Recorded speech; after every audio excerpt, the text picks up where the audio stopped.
So how do you kind of approach pushing guys a little bit to get uncomfortable?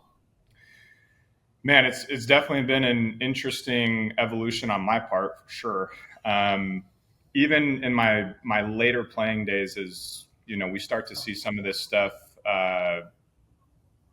come to the surface a little bit. You start to see a couple guys at the higher levels that were doing it. So I know at the end of my career, I was definitely utilizing a lot of one knee setups, and probably for me with my hip mobility, that made a lot of sense for me. But I was very, very biased towards right knee down.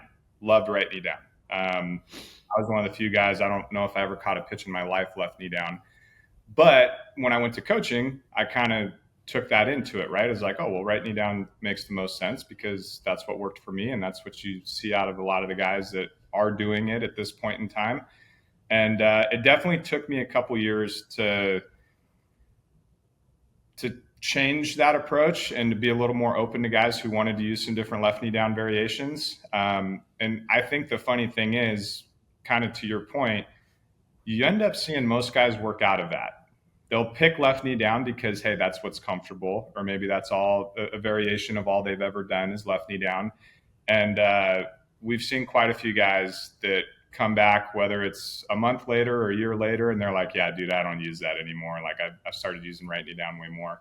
And again, to your point, from an anatomical standpoint, I don't know why that seems to make more sense for guys. But I would definitely say for a majority of them, that's kind of what it is. So what we do now is we kind of go through that process. And I think there's a ton of value in training both and balancing your body in that way. So we definitely don't like guys getting in there, right knee down for every pitch of every session they're going to catch in here. But, we want them to understand when the game's on the line and you got to go win a pitch and you got to put yourself in a position to help your team.